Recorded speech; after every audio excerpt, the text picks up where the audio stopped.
Jésus leur dit, allez dire à Jean ce que vous avez vu, ce que vous avez entendu, que le boîte marche, que le sourd entende. Moi aujourd'hui je témoigne la gloire de Dieu. Merci Seigneur. Alléluia. Aucun problème n'est problème. Ah, t'es malheureux, c'est l'autre.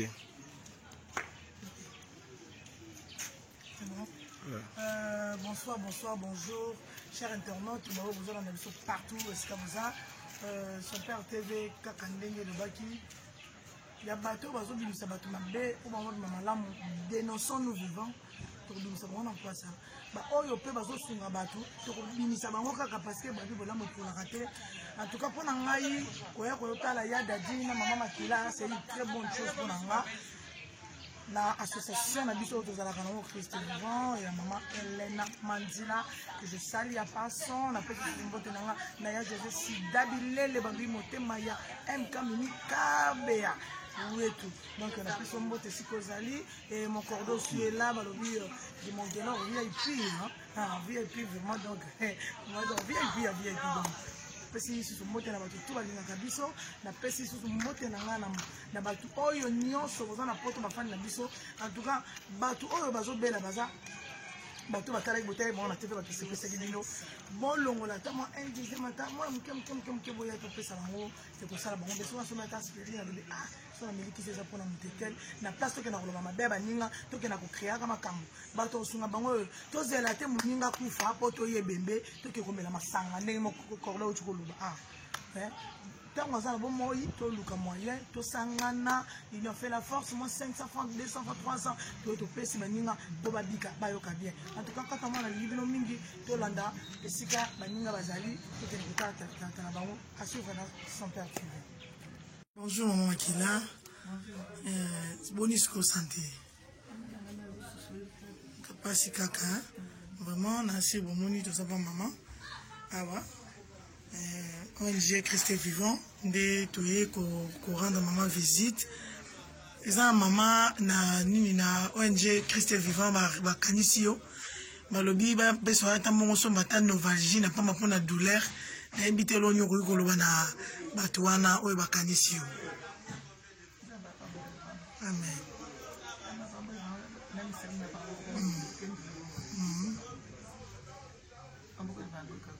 Amen. Vraiment, chers internautes, maman Makila là. Bah on y a sur un poste sur la maman. So moni otinda pa mututé atana son père TV otindi ekokoma to filmer leo okomona biloko na onyo se koma pa maman Makila père lo bazanga lo bakoloba na ote vraiment azana besoin mbongo azana besoin mama belé nga vandi na ndako boy azo bimate pona santé na pe moi miliki moi sukal moi nini oya azana en tout cas aya kotikela e ekosala malamu. La moi dans cycle miliki oui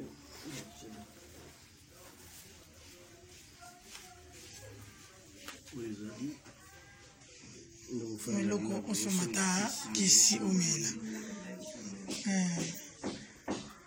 donc mela kisi malamu se soigner nyoko chape suscité et koleka nango maladi za bongo ya kambangu mikendaka malembe zokende mama to ya lisusu na baki to nozo image beto le kaka ba oyo ba yeba kiyo ba oyo ba mona kayo osana musala pe ya théâtre et ate ya mukie ndongo vanda minute il faut futa yo parce que sala ki musala na yo mama biso to tikio to kena biso pe otala ndeko na yo lisusu dadi kitambala. Voilà, merci au revoir tika mala tu as suscité ok. Voilà, il y a des associations Christ Vivant, il y a des ONG. Il y a qui ont maman qui là, les fils qui attendent nos vagines, n'a pas ma bossomba. Ils ont un pénaté, habité. On a besoin de sauter au lingaka. Toi qui ne peux pas, on a évité message ni nous qui couper ça. Bango pour quelque chose de quoi là. Je te dis moi bien que on a tellement beaucoup. Pamba yango il y a des jazui. Voilà. Merci na sepeli. Merci. Voilà, ok. Bonjour Paguelon. Toza on a venu à Dadi Kitambala, escale Dadi Kitambala Vandaka, touti ko rendre visite. Ba impression na yo tango moni acteur na yo oyo lingaka oyo attaque coordonnateur ya Christ Vivant et c'est besoin de l'on sentir. Bon, au moni, vu on a bazar dans moment, bateau, salim ça on a bazar bien, et puis bazar bateau félicité. Bon, là c'est quand on attend mon nom on est sauté, là il y a petit qui est à Bela. Sauf que bateau bazar n'est pas image là y. Donc vraiment des théories visiter bon. Pour l'anglais dans on a des sens. Il y a des dossiers, ils apprennent à la fin de l'année, na c'était la année, na msalo ya sana. Deuxièmement, ils ont naïe en tant que coordinateur il y a Christ Vivant. Dans Christ Vivant, il y a l'association Mouné Salami, il y a la Suisse, il y a Kambango, Maman Abisso, Elena Manzila. Elena Manzila. Il y a Kambango, Christ Vivant, la Néné à Suisse, la Néné à Ongam, la Kambango, la Langamogoté. Dans le bureau mobile, c'est un peu comme secrétaire, maman secrétaire à la Ligue, je vais en rang comme administrateur, donc voilà.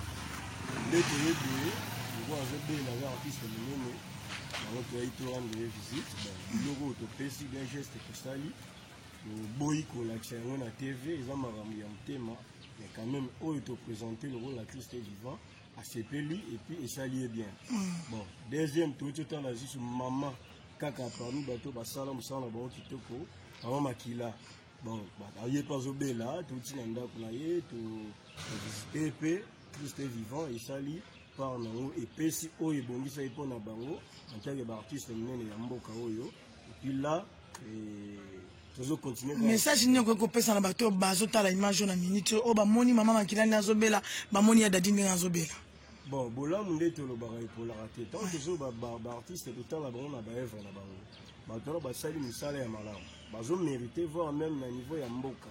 Maintenant bazo mériter faut ba la bientôt ba yoika ke mupepe. To zela rater ke mutu akufi ndeboye boche ba cercueil boye bozali bani un peu na so boye melate. Tant boyo ki sangoke ndeko bozo bela. O asala msalo se kaka o sepelaka.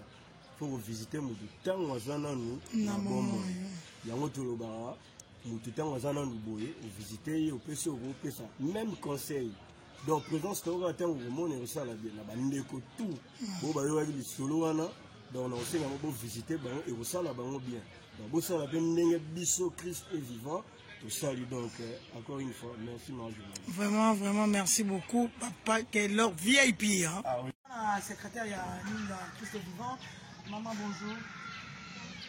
Santé ça du tout vraiment tu viens quand tu n'as pas émotion na yo no moni ya dadi no moni maman Makila éviter faut que le bani un mot pour la public aux autres là yo un mot pour la bateau yo basunga bateau par bino ba olobi la bango nini po ba yato ko sunga ba o ba so bela ba za bo mo bazela bango tuna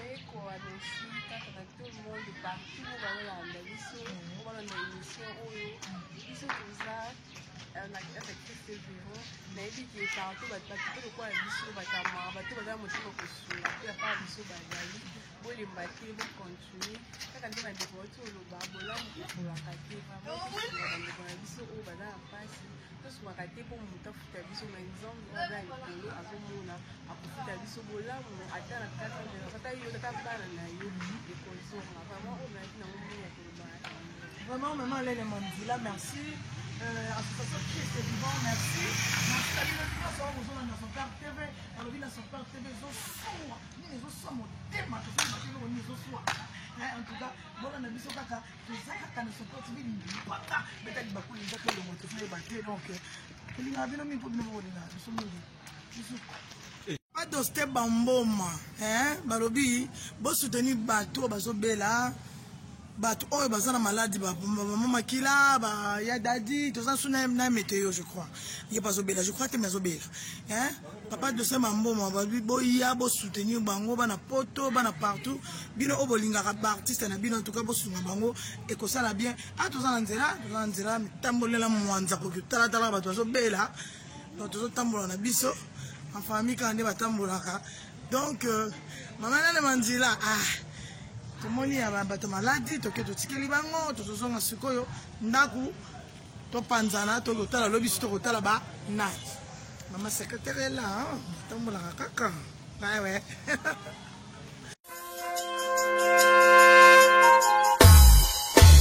Jésus leur dit, allez dire à Jean ce que vous avez vu, ce que vous avez entendu, que le boiteux marche, que le sourd entende.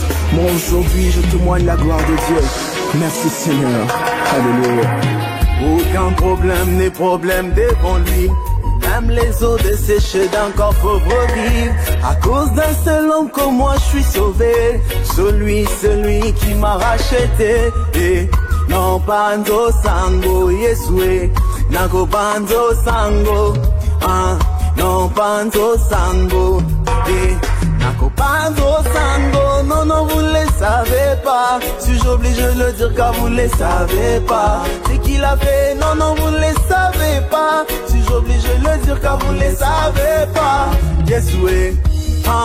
Eh oh. Suis-je obligé de le dire car vous ne les savez pas. Eh oh. Suis-je obligé de le dire car vous ne les savez pas. Vous ne le savez pas. Voilà pourquoi moi je veux témoigner sa bonté. Vous ne le savez pas. Voilà pourquoi moi je veux témoigner sa bonté. Je témoigne en détail car il est ma designer.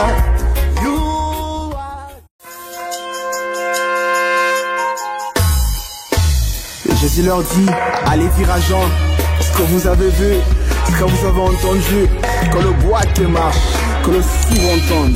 Moi aujourd'hui je témoigne la gloire de Dieu. Merci Seigneur. Alléluia. Aucun problème n'est problème.